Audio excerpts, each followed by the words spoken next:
Hello दोस्तों, welcome to the RCI, आपका अपना एजुकेशनल यूट्यूब चैनल। स्वागत है आप सभी का। आज हम जो अपना नया टॉपिक शुरू करने वाले हैं वो है अकाउंटिंग इक्वेशन, हिंदी में कहें तो लेखा समीकरण। देखिए, लेखा समीकरण हमारे लिए बहुत ही ज़्यादा इम्पॉर्टेंट हो जाता है। क्यों? एज ए अकाउंटिंग स्टूडेंट, भाई अकाउंट्स के बच्चे हो आप, अकाउंट्स के स्टूडेंट हो, तो आपको इसके बारे में एक ब्रीफ नॉलेज जो है ना वो होना चाहिए। और मैं कहता हूँ ब्रीफ नहीं, बहुत अच्छा नॉलेज होना चाहिए। तो इसमें सबसे पहले हम यहाँ पे अकाउंटिंग इक्वेशन क्या है उसका मतलब देखेंगे, जिससे हमको ये समझना आसान हो जाएगा कि ये असल में होता क्या है, और बाद में पढ़ेंगे कि भी इसका इम्पैक्ट क्या होगा।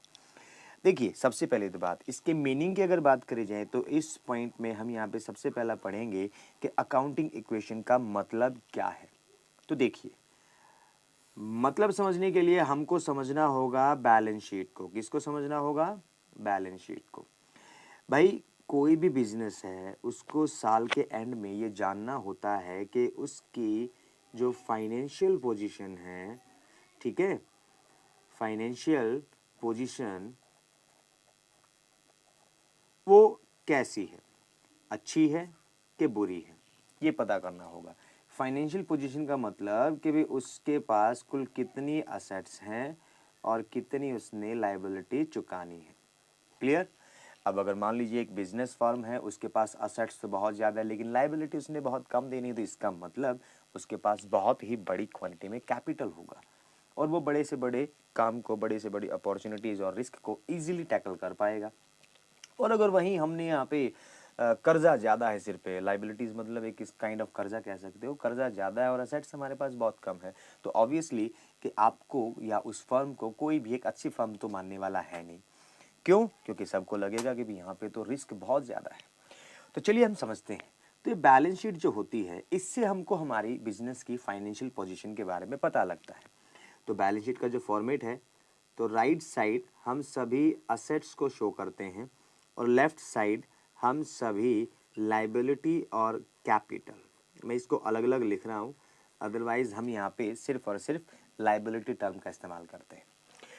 तो ध्यान से देखिए, बिजनेस के पास पूरे साल में बहुत सारी असेट्स आती हैं, बहुत सारी असेट्स चली जाती हैं। बिजनेस के पास बहुत सारी लाइबिलिटीज़ क्रिएट हो जाती हैं और बहुत सारे लाइबिलिटीज़ को पे ऑफ कर देता है। हम यहाँ पे सिर्फ लेंगे एक ओवरव्यू, ताकि आपको पता लगे कि भी अकाउंटिंग इक्वेशन फंक्शन कैसे करता है। देखिए ध्यान से, यहाँ पे सबसे पहला हमारे पास जो वेरियस काइंड की असेट्स है वो हो सकते हैं। कोई भी बिजनेस, उसके पास कैश हो सकता है, ठीक है, या फिर उसका बैंक में अकाउंट, तो उसके पास बैंक बैलेंस हो सकता है।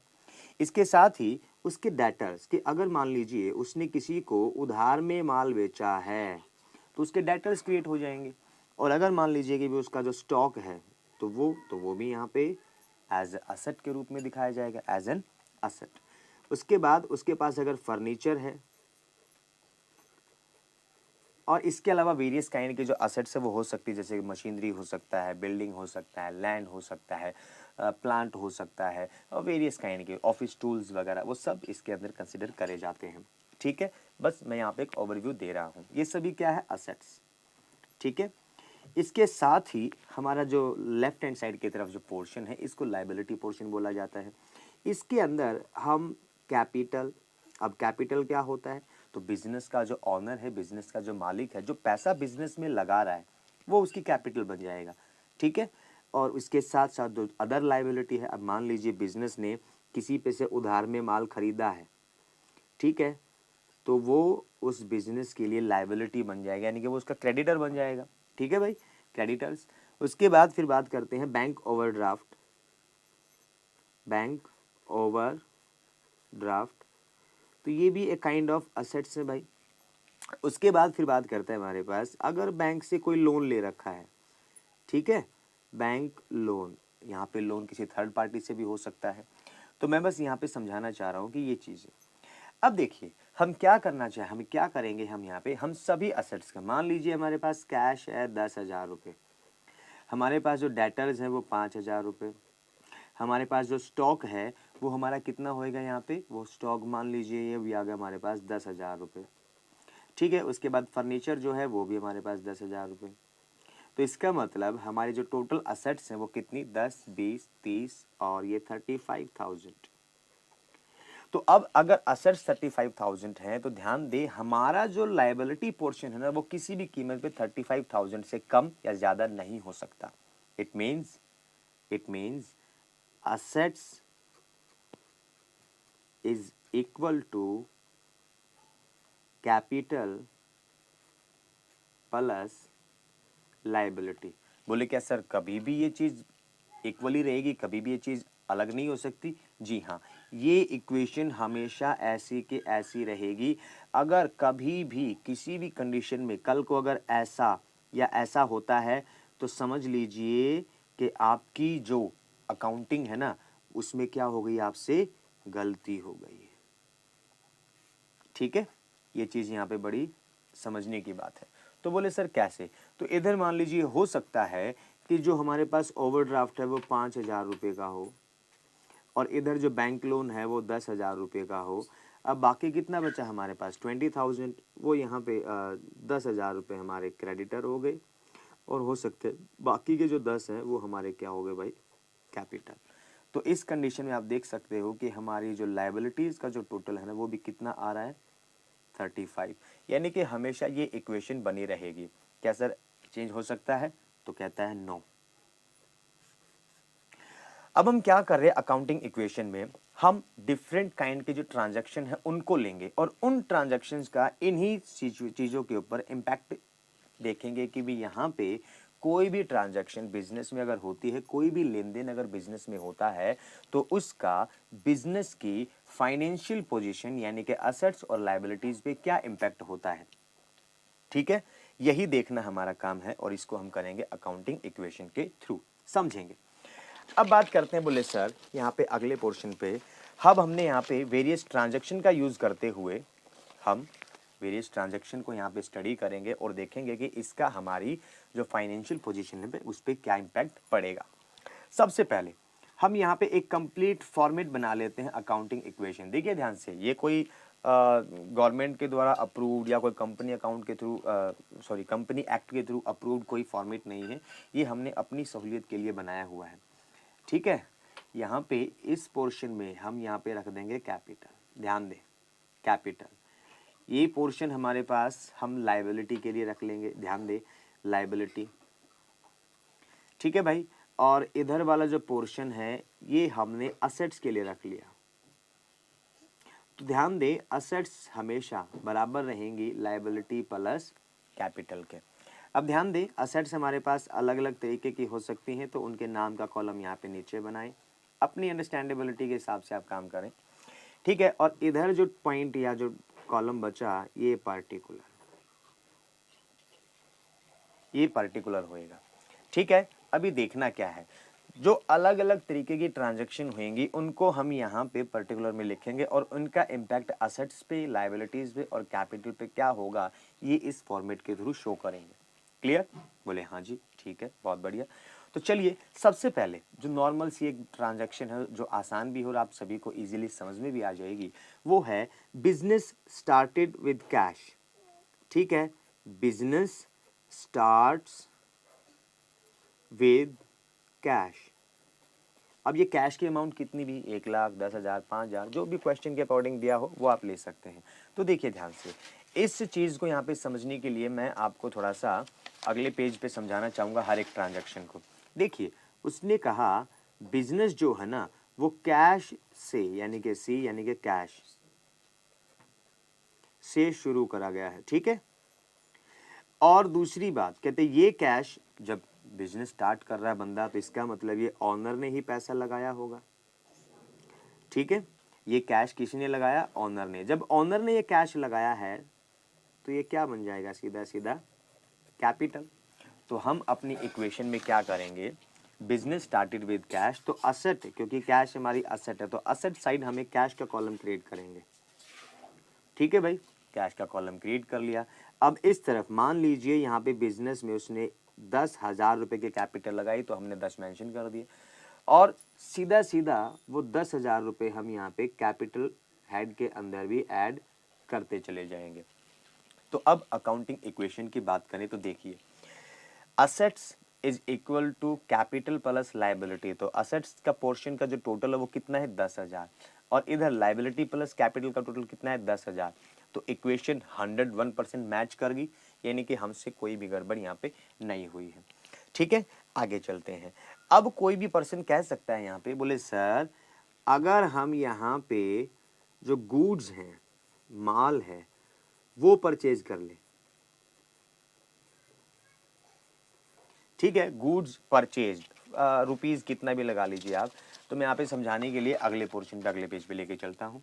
देखिए यहाँ पे जो गुड्स हैं उनको परचेज किया जा रहा है। ठीक है, परचेज, तो परचेज करेंगे तो दो ही चीजें हो सकती हैं, या तो हम उधार परचेज करेंगे या हम नकद परचेज करेंगे, यानी कि कैश में। ठीक है भाई नकद या उधार। अब ध्यान दे, अगर नकद हमने परचेज कर लिया तो उससे हमारा कैश कम होगा कि नहीं होगा? कैश कम हो जाएगा।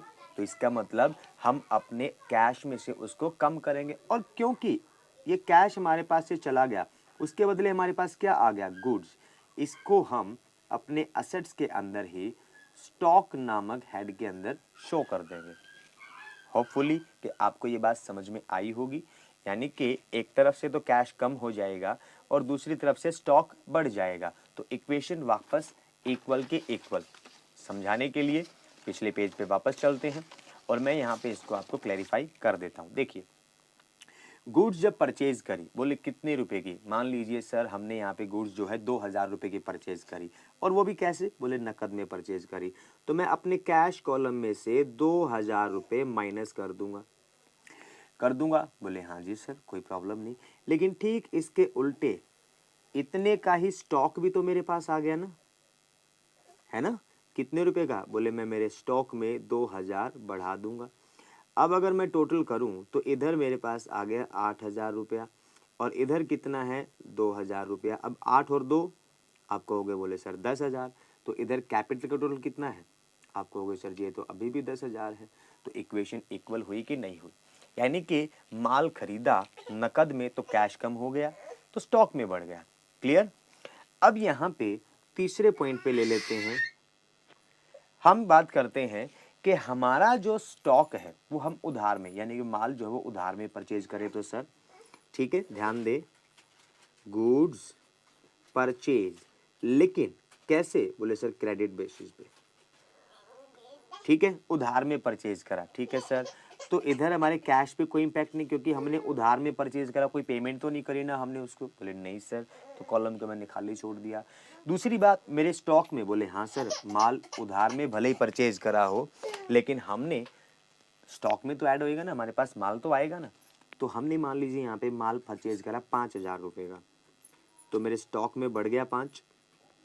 ठीक है, लेकिन ठीक इसके उल्टे जब मैं किसी से उधार में माल खरीदूंगा तो मुझे उसको बाद में पेमेंट तो करना पड़ेगा ना। तो लाइबिलिटी की तरफ क्रिएट हो जाएगा हमारे पास। बोले क्या? बोले जब मैंने उधार में माल खरीदा है तो ये मेरे क्रेडिटर होंगे कि नहीं होंगे? बोले होंगे। तो जितने रुपए का माल या जितने रुपए का इंक्रीमेंट हमारी असेट्स में हो रहा है, उतने रुपए के इंक्रीमेंट हमारी लाइबिलिटी में हो जाएगा। अब देखिए कैपिटल पे कोई इम्पैक्ट नहीं है, तो टोटल करते हैं इसके बाद। तो इधर हमारा जो कैश है वो एज इट इज़ 8,000, इधर हमारा जो स्टॉक है वो बढ़ के कितना हो गया? 7,000, इधर हमारे जो क्रेडिटर हो बढ़ के कितने हो गए? 5,000, और कैपिटल एज इट इज़ 10 के 10 की। तो अभी देखिए 10 और 5 15, यानी कि कैपिटल प्लस लाइबिलिटी टोटल कितना हो गया? 15,000। और इधर देखिए 8 और 7 ये भी 15,000। तो इक्वेशन अब भी फुलफिल्ड है। Assets is equal to liability plus capital, दोनों तरफ कितने हो गए? 15,000 और 15,000। होपफुली यहाँ तक आपको बात समझ में आ गई होगी। अब अगले ट्रांजेक्शन पे चलते हैं। अगर कोई भी प्रॉब्लम आपको आती है, कोई बात यहाँ पे नहीं समझ में आती, तो कमेंट बॉक्स आपके लिए है। अपनी क्वेरीज को वहाँ पे छोड़ दे, मैं डेफिनेटली 101% उनका रिप्लाई आपको करूँगा। अगर प्रॉब्लम हुई तो मैं कमेंट में बताने की हुई तो वहाँ पे बताऊँगा, और नहीं तो मैं उसके लिए एक सेपरेट लेक्चर यहाँ पे प्रिपेयर कर दूँगा। अब नेक्स्ट जो पोर्शन हमारे पास है, या नेक्स्ट जो ट्रांजेक्शन आ जाती है, वो क्या कहता है? बोले सर नंबर 4 पे हम स्टॉक में से कुल कुछ माल है ना अब रीसेल करेंगे। सेल करेंगे सर? बोले हाँ सेल करेंगे, तो कोई बात नहीं। यहाँ पे कहता है भाई गुड्स सोल्ड, माल बेच दिया। अब ध्यान दें, माल उधार में भी बेचा जा सकता है और माल नकद में भी बेचा जा सकता है। तो इस ट्रांजैक्शन को भी इधर समझ लेते हैं कैसे क्या हुआ। देखिए पहले गुड परचेज था, अब यहाँ पे सेल की बात करी जाती है, गुड्स सोल्ड। अब देखिए मेरे स्टॉक के अंदर कितने रुपए का माल है, बोले 7,000। अगर मैं इसमें से 2,000 रुपए का माल बेच देता हूं तो मेरा स्टॉक कम होके कितना रह जाएगा, 5,000। यानी कि ऑब्वियसली भले ही मैं उधार में बेचूं, भले ही मैं नगद में बेचूं, मेरे स्टॉक में से तो माल जाएगा। बोले हाँ जी जाएगा। तो मैं पहला पॉइंट तो मैं अपने स्टॉक में से घटाऊंगा। उसके बाद अब मैं इसको 5 का माल खरीद के 5 में से बेचने थे रहा ना, मैं 5 में तो नहीं बेचूंगा ना, उसको कुछ ना कुछ प्रॉफिट ऐड करूंगा मैं इसमें। तो अब जब मैं सेल करता हूं तो उसके बदले, या जो मेरे पास कॉस्ट प्राइस अभी 2,000 है, सॉरी 2,000 है, 2,000 का माल, इसमें मान लो मैंने 1,000 का प्रॉफिट ऐड करके इसको बेच दिया कितने में, 3,000 रुपये में। कितने में बेच दिया, 3,000 में। तो अब देखो ये 3,000 में मैंने नकद में बेचा, ध्यान दें। अब देखो ध्यान से, मेरे कैश में कितने रुपए आएंगे, 2,000 रुपये का माल 1,000 प्रॉफिट में 3 में बेच दिया नकद में, तो मेरे कैश में कितना रुपया आएगा, आप सिंपली कहोगे सर जी 3,000 आएगा। लेकिन मेरे स्टॉक में से कितना घटेगा, सर जी स्टॉक में से माल तो 2,000 का ही जाएगा ना।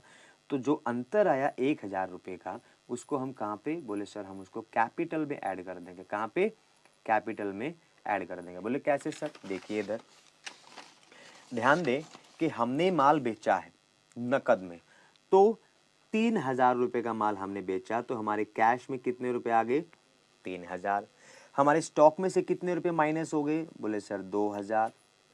ठीक है, ध्यान दे, ये प्लस का साइन लगाते चले ताकि आपको प्रॉब्लम ना आए। अब सर हमारे क्रेडिटर पे कोई इम्पैक्ट, बोले नहीं, क्योंकि नकद बेचा है तो क्रेडिटर पे कोई इम्पैक्ट नहीं है। लेकिन ठीक सर इसका उल्टा, इन दोनों का जो अंतर है, 2,000 का माल 3 में बेचा, तो अंतर वो प्रॉफिट आया, उसको हम क्या करेंगे, उसको हम 1,000 रुपये इधर कैपिटल में ऐड कर देंगे। अब हम वापस फिर से टोटल करेंगे सर, टोटल करेंगे तो हमारे पास 11 और 3 कैश में कुल कितनी अमाउंट हो जाएगी, सॉरी 8 और 3 11,000। ठीक है, तो हमारे कैश में कुल अमाउंट कितनी आ गई, 11,000। उसके बाद जो स्टॉक है उसमें कितनी वैल्यू रह गई, ओनली 5,000।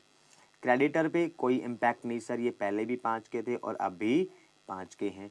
लेकिन हमारी जो कैपिटल है ना वो इंक्रीज होगी, अब वो कितनी की होगी, 11,000 रुपये की। अभी देखिए इधर 11,000 प्लस 5 16,000, और इधर भी कितना होएगा हमारे पास 16,000।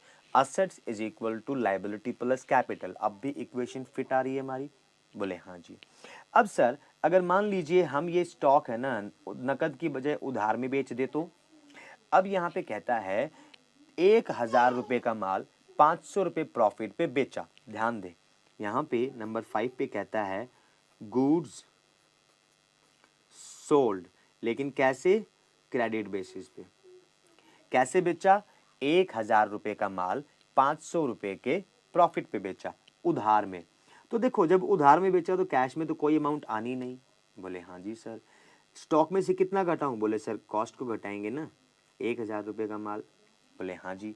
लेकिन लेकिन लेकिन एक तरफ जितने का मेरे पास मेरा स्टॉक कम हुआ है, अब वो कन्वर्ट हो जाएगा किस में, बोले सर डेटर्स में। किस में कन्वर्ट हो जाएगा, डेटर में। समझ में आ रही है बात, यानी कि 1,000 का माल कितने में बेचा, बोले सर मैंने तो यहाँ पे उसको 1,500 में बेच दिया, तो मेरे डेटर क्रिएट हो गए इधर। लेकिन दोनों का अंतर आ रहा है अभी 500 रुपये, तो मैं क्या करूँगा, सीधा सीधा 500 रुपये को मैं अपने कैपिटल अकाउंट के अंदर ऐड कर दूंगा। क्यों ऐड कर दूंगा, तो पिछले वाला कॉन्सेप्ट एज इट इज लगा लीजिए, आपका यहाँ पे आंसर आ जाएगा। कैसे, अभी जो नया जो रिस्पॉन्स या रिजल्ट मेरे पास आया है, कैश मेरे पास अवेलेबल है 11,000, और ये मेरे पास जो स्टॉक है ना वो अब ओनली 4,000 का बचा, क्योंकि 1,000 का और मैंने बेच दिया। नेक्स्ट मेरे डेटर्स जो है ना वो अब कितने के हो गए, 1,500 रुपये के, यानी कि किसी परसेंट पे से मैंने अब 1,500 रुपये लेने हैं। ये मेरी असेट में कन्वर्ट हो गए, पहले स्टॉक में असेट के रूप में था, अब डेटर में असेट के रूप में रहेंगे। मेरे क्रेडिटर पे कोई इम्पैक्ट नहीं है तो मैं उनको एज इट इज़ उतार लूँगा, ये मेरे एज इट इज़ है भाई। लेकिन मेरी कैपिटल बढ़ गई है यहाँ पे, कितने से, बोले 500 रुपये से। तो अब 16,500 टोटल इधर आ गया, और यहाँ पे भी देखिए अब 11 और 4 15, 15 और एक 16 और ये 500, 16,500 हमारा इधर। यानी कि अब भी assets is equal to liability plus capital, दोनों के दोनों बराबर हैं। समझ आई? यहाँ पे माल बेचा था कैश में, यहाँ पे माल बेचा उधार में। ठीक है भाई, ये चीज़ होपफुली कि आपको यहाँ तक सारे के सारे पॉइंट्स क्लियर हैं। अब मान ले सर हमारा जो बिजनेस है ना, उसने कोई रेंट पे कर दिया, किराया दे दिया सर उसने कोई। ठीक है, यहाँ पे ध्यान दे, नंबर 6 पॉइंट पे उसने क्या दे दिया सर, उसने रेंट दे दिया, रेंट पेड। अब देखिए जब भी हम यहाँ पे रेंट देंगे भाई वो कैश में दिया जाएगा, नकद में दिया जाएगा। तो मैं मान लीजिए 1,000 रुपये का रेंट मैंने पे कर दिया, तो मेरे कैश में से कितना चला जाएगा? आप कहोगे सर 1,000 चला जाएगा। ठीक है, 1,000 आउट। अब क्या उसका इम्पैक्ट मेरे स्टॉक पे पड़ेगा? बोले नहीं सर, स्टॉक पे तो कोई इम्पैक्ट नहीं, क्योंकि हमने तो रेंट दिया है। ठीक है, इधर कोई नहीं। डेटर पे कोई इम्पैक्ट? बोले नहीं है सर। क्रेडिटर पे? बोले नहीं है सर। कैपिटल? बोले हाँ सर, 1,000 इधर से गया तो इतने से ही मेरी कैपिटल भी क्या हो जाएगी? कम हो जाएगी। तो मैं इधर 1,000 रुपये यहाँ पे माइनस कर दूंगा। जब मैं टोटल करूंगा इधर बैलेंस निकालूंगा तो इधर मेरा जो कैश है वो कितने का रह जाएगा? 10,000 का। मेरा जो स्टॉक है वो 4,000 का। डेटर मेरे 1,500 रुपये, क्रेडिटर मेरे 5,000 और जो कैपिटल है मेरी वो कितनी की रह जाएगी? 10,500। अब भी देखा जाए तो इधर हमारे पास 15,500 और इधर भी हमारे पास 15,500, यानी कि अब भी हमारे पास हमारी accounting equation full and final equal चल रही है। इसमें कोई भी हमने यहाँ पे चेंज नहीं देखा। यानी कि कोई भी ट्रांजैक्शन हो रही है तो हम यहाँ पे क्या देख रहे हैं भाई, मेरी असेट्स और मेरे लायबिलिटी हेड में क्या चेंजेस आ रहे हैं। लेकिन ध्यान दें, चेंजेस हमेशा दोनों साइड्स को इक्वल रखेंगे। यही मेन कॉन्सेप्ट है अकाउंटिंग इक्वेशन का। अब यहाँ पे थोड़ा सा आगे चलते हैं इसी क्वेश्चन के अंदर। अब बात करते हैं कि भाई हमने क्रेडिटर को पे कर दिया, जिन पे से हमने उधार में माल बेचा था, खरीदा था सॉरी। अब हमने उनको पेमेंट करने का टाइम आ गया तो हमने उनको पेमेंट कर दी। बोले सर ठीक है, यहाँ पे पेमेंट मेड टू क्रेडिटर। ठीक है, तो यहाँ पे पेड टू क्रेडिटर्स। तो देखो जब क्रेडिटर को पेमेंट करा, मान लो कि 5,000 थे, मैंने 5 के 5 पे ऑफ कर दिए, तो मैं इधर से क्या करूंगा? माइनस कर दूंगा 5,000। ठीक है, तो यानी कि मेरे कैश में से कितने रुपए कम हो जाएंगे सर? 5,000 कम हो जाएंगे, क्योंकि हमने थर्ड पार्टी को जो पेमेंट करी है, क्रेडिटर को जो पेमेंट करी है वो 5,000 करी है। तो ठीक है, क्या मेरे स्टॉक पे कोई इम्पैक्ट आएगा? बोले नहीं सर। डेटर पे? बोले नहीं सर। क्रेडिटर? बोले हाँ सर, ये तो ख़त्म, इनको तो वापस ही दे दिए ना। ठीक है, तो इधर बोले नहीं सर, क्योंकि 5,000 यहाँ पे घटे थे तो लाइबिलिटी साइड में भी घट गए। तो इधर जो मेरा कैश बैलेंस है वो कितने का आ गया? 5,000 का। जो मेरा स्टॉक है वो कितने का है सर? वो अब भी 4,000 रुपये का है। जो मेरे डेटर्स हैं वो कितने के सर? वो अब भी 1,500 रुपये के हैं। अब मेरे जो क्रेडिटर है वो कितने के हो जाएंगे सर? वो 0 हो गए। और मेरी जो कैपिटल है वो कितने की सर जी? वो 10,500। तो लाइबिलिटी प्लस कैपिटल 10,500, और इधर अगर हम टोटल करेंगे तो 5 और 4 9, 9 और 1 10, और ये 500, 10,500 इधर। इक्वेशन अब भी एज इट इज वही की वही है, assets is equal to liability plus capital. Hopefully कि आप इस पॉइंट को यहाँ पे अच्छे से समझ चुके होंगे। मैंने बहुत सिंपल ट्रांजैक्शंस को लेके आपके सामने रखा है। अब बोले सर अगर इसके अलावा कोई ट्रांजैक्शन आ जाए, जैसे कि सर मान लीजिए वहाँ पे कह दे कि जो हमने यहाँ पे डेटर से पेमेंट रिसीव कर ली, तो कोई बात नहीं, डेटर जब हमको पेमेंट देगा तो हम क्या करेंगे? ऑब्वियसली हमारे कैश में हम यहाँ पे कितने, बोले सर 1,500 रुपये ऐड कर देंगे जब वो हमको पेमेंट देगा, और डेटर में से वही 1,500 हम माइनस कर देंगे। ठीक है, और बाद में जब रिजल्ट निकालेंगे तो वापस फिर से वही कंडीशन, मैंने इसको घटा दिया, मैंने इसको ऐड करना था, तो ये कितने हो जाएंगे भाई? 6,500। 6,500। तो आप ध्यान से देखिए कि भी हमारे पास 6,500 इधर, 4,000 इधर, और ये 10,500 इधर। तो total liability plus capital is equal to assets. ये इक्वेशन हमारी अब भी एज इट इज बरकरार है। होपफुली कि आप इन 2-4 ट्रांजैक्शन से अकाउंटिंग इक्वेशन का जो कॉन्सेप्ट है उसको समझ चुके होंगे।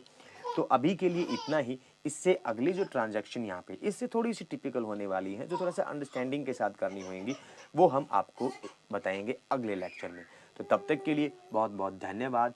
Thanks for watching. और हाँ, प्लीज़ लाइक, शेयर और सब्सक्राइब करना बिल्कुल ना भूलिएगा, क्योंकि वही हमारी मेहनत का नतीजा है। वही कहते हैं कि भी आपका एक लाइक, आपका एक सब्सक्रिप्शन हमको बहुत ही ज़्यादा क्या देगा, मोटिवेशन देगा।